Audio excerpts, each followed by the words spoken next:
I hope you can't hear that, but like, my neighbor just started doing her lawn, and that's kind of ridiculous because, like, she never does her lawn. And I'm like, I'm about to record. Yeah, let's do it. I'm in the zone. And then maybe like because I do reduce the background noise in my videos, maybe you can't hear it, which is good. If you can't hear it, that's perfect. Regardless of that, hello, friends, and welcome back to Max Does a mini-series on world building.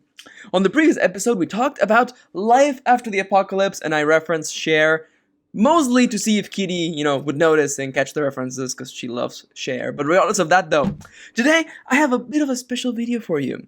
One of you left a really, really good question in one of the previous videos, and I thought, you know what? Let's actually tackle that question. Today we're going to be talking about alternative forms of government in fiction, and with a little bit of a side note about secret societies. But before we go anywhere, allow me to give you the formal disclaimer and remind you that the following is merely just my advice, my opinion, and what works for me. Do not take it as gospel, instead take it as the ramblings of a person who looks a little bit like this, or rather exactly like this. So, alternative forms of government in fiction. One of the things that I find, primarily in science fiction sort of worlds, is that democracy is built as the end-all to all forms of government. Like, nearly in every science fiction setting, it's some sort of democracy setting, or some sort of, like, council that the races have formed together, as opposed to some sort of other form of government. Now, this is not a political video. I'm not here to tell you which is the best form of government. That's silly. I'm just here to make a couple of points. Now, I understand, as people who live in a democratic society like the one I live in, that some people would move that form of government into alternative settings, such as science fiction or fantasy or anything else in between. I get that. What I'm here to tell you, though, is that you do not need to adhere to that sort of reality. You can actually go your own way, regardless of how strange it may seem. Because I don't know if you've gotten this from me already, but for me, writing, the fun in writing is about exploring different points of view, different worlds, different settings, and seeing the world through the eyes of the characters who live in it. And personally, I think that an alternative form of government is good enough to have it be the foundation of your setting. I mean, think about it. Dystopian, or at least half of dystopian, deals pretty much with a totalitarian state, which is another form of government. So before we go anywhere else, allow me to make the formal statement that this video is for the people who are on the fence. You may be thinking to yourself, wow, I really want to write this story, but it revolves around a dictatorship, and I don't know if that's something I can write about. Of course you can write about that. If you didn't see my video on racism in fantasy, known as the ugly face of fantasy, go check it out. I basically talk about, these sort of subjects, and it's the idea that although these are things that you don't generally want to talk about in the real world, though you should be welcome to talk about these sort of things, fiction is the perfect place to tackle these things. Sometimes I get people who come to me and have reactions like, oh my god, why would you write about a horrible, horrible form of government like a dictatorship? And I turn to them and I go, why would you write about zombies? Because they're interesting, because they appeal to you, because you want to experience those worlds, to see what it is like to be in that sort of situation, and since we don't live in that sort of situation, we can experience it vicariously through our characters. Seriously, it's that simple. There's really nothing else to it. It's just our interest in exploring other lives and other ways of going about doing things, and it's simply just a matter of wishing to understand other people. Like, I know that this is moving away from the subject for a little bit, but I get questions from people all the time asking me, Max, I want to write a story from the point of view of somebody who has endured and overcome physical abuse or emotional abuse, but I don't know if it's the right thing. I'm like, if you want to explore that, if you want to see a world through those eyes and understand that, go for it. Have fun. Writing is the perfect medium for exploring things like that, because ultimately, curiosity is at the roots of things that we are interested on and also afraid of. The only way to overcome fear is by understanding it, by taking this awful thing that seems out of our control and making it something imaginable.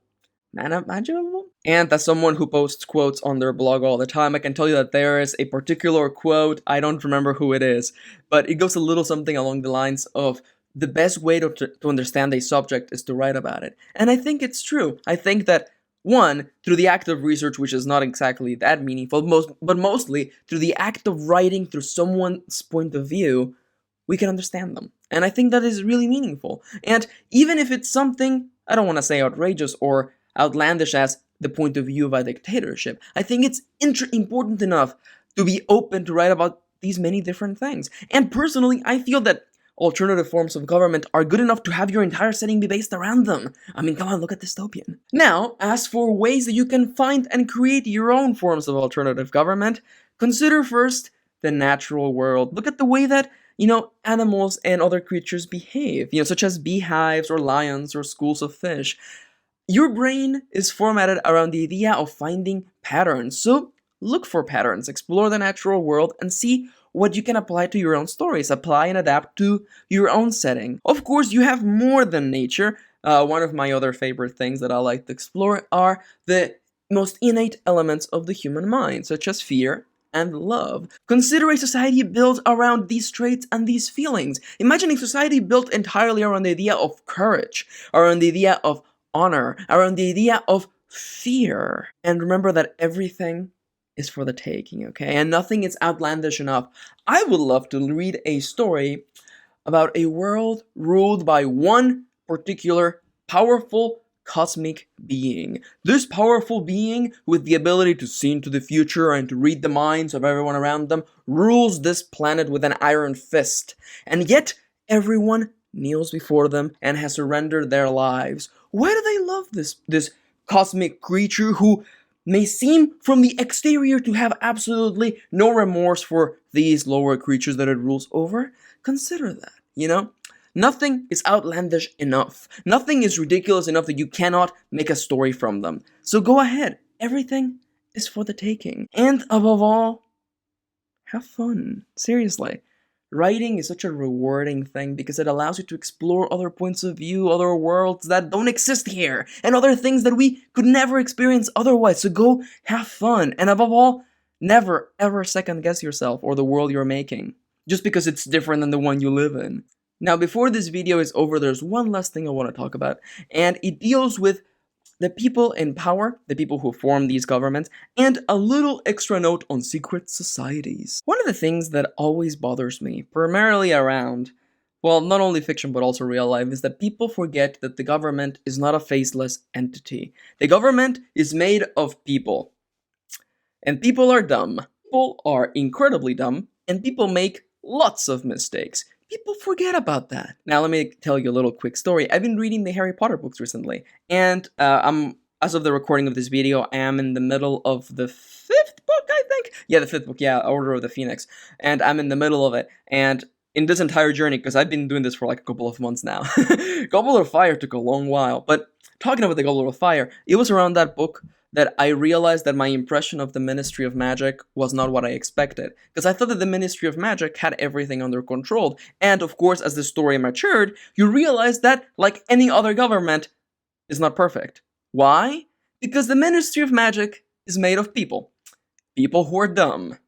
People who make mistakes. People who sometimes act out of fear and out of other wonderful, wonderful human emotions. I think we sometimes forget that the government is not made of perfect people. The government, like any other society or group or organization, is made of people. People who are dumb, people who are selfish, people who make mistakes, and people who sometimes do things that hurt others. And they know very well that they're hurting others. Now, the issue that I have with secret societies is the idea that these are perfect societies, because somehow they've managed to stay hidden and maintain their existence a secret that nobody knows of. And I have trouble believing that, primarily because organizations are made of people, and people are dumb, and I don't trust people to keep secrets. I don't know about you, but that's just my own personal experience. Now, I'm not here to tell you how you should write your secret society. That's not the point of this. The point of this is to talk about power. The people in your story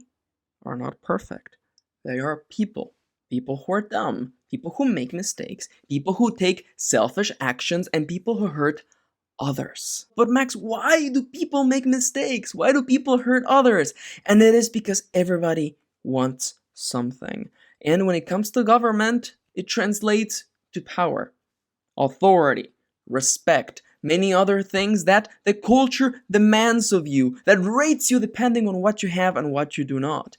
And you need to keep in mind that sometimes people do awful things to stay in power and to get said power. That's just the little something I like to call the human element. I hope this helps, and if anything, I hope that this has given you a few ideas for your own worlds, your own settings that you may be working on, or things that you can add to your own setting. With that being said, though, I want to thank you for watching this video, and if you would like even more content, subscribe! And, of course, if you would like even more Writerly content delivered to you on your Tumblr dashboard, you can, of course, follow me on Tumblr over at maxkieran.tumblr.com. Of course, as always, if you have ideas for future episodes, or you have any sort of questions that you would like me to tackle on the show, leave them in the comments below. I would love to hear from you. Now, of course, as always, thank you so much for watching. Thank you for spending a little bit of your day with me, and I hope to be seeing you soon. Mwah!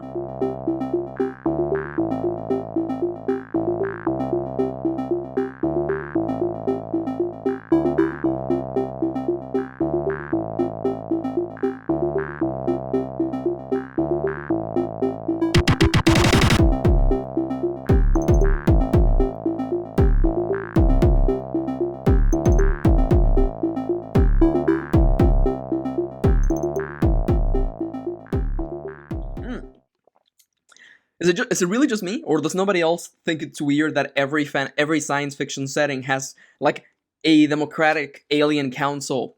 Like, how is this the one form in which everyone else has agreed of ruling?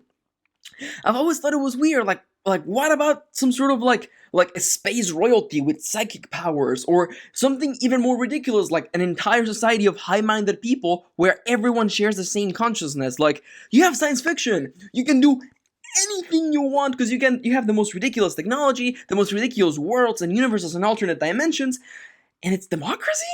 Really?